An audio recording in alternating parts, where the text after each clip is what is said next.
Professeur Hervé Douard, bonjour. Je suis Bonjour. ravi de vous accueillir pour parler d'un sujet qui intéresse vraiment la totalité de la communauté cardiologique, des médecins qui sont exposés tous les jours à ça, c'est l'aspect conduite automobile et cardiopathie, après infarctus on va dire.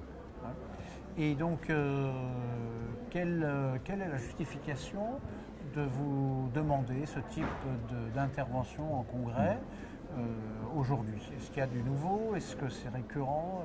Qu'en est-il? Alors, la législation, elle n'est pas très nouvelle, elle date de 2017, mais ça concerne quand même 6 millions de travailleurs qui utilisent leur véhicule personnel. Donc, beaucoup de ceux-là sont malheureusement touchés par un infarctus, donc c'est important que les cardiologues de ville, hospitaliers et les généralistes aussi sachent quoi dire à leurs patients. Est-ce que quand on dit conduite automobile, là vous avez amorcé un tout petit peu la pompe, on parle de conduite automobile, là on va dire qu'il y a quand même des gens qui sont obligés de conduire pour leur travail. Est-ce qu'il y a d'autres sous-catégories, notamment dans la façon dont ils ont été traités, avec de l'appareillage, avec des traitements médicaux? Oui, il y a plusieurs réponses à votre question. Il y a d'abord des catégories socio-professionnelles un peu à part. Je pense donc aux taxis, aux ambulanciers, au ramassage scolaire.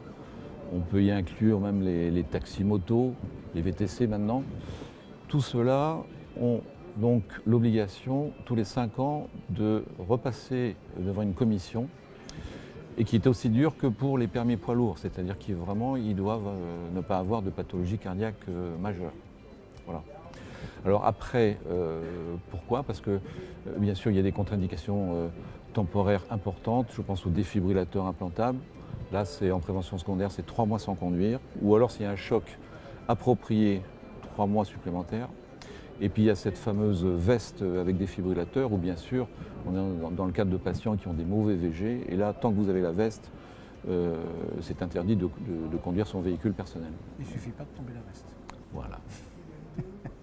Et donc, dans ces catégories-là, c'est des contre-indications temporaires. Alors, finalement, quel est le rôle du médecin, et en particulier du cardiologue, jusqu'où il peut aller quand il subodore qu'il y a un problème de cet ordre?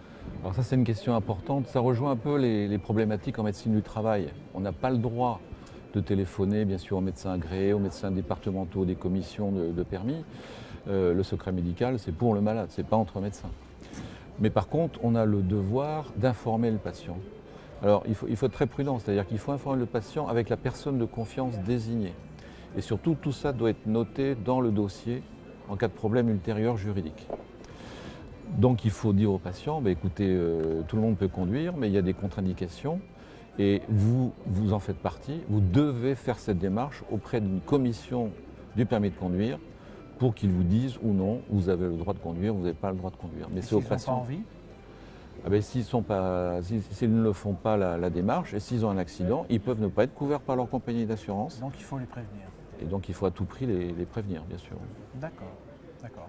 Et est-ce qu'on peut prévoir des évolutions dans les mois, dans les années qui viennent, dans ce domaine?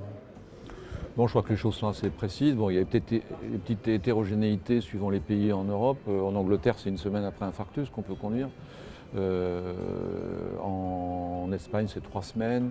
Bon, en France, donc, c'est des contre-indications temporaires de simplement 4 semaines en cas d'altération importante de la fonction ventriculaire gauche.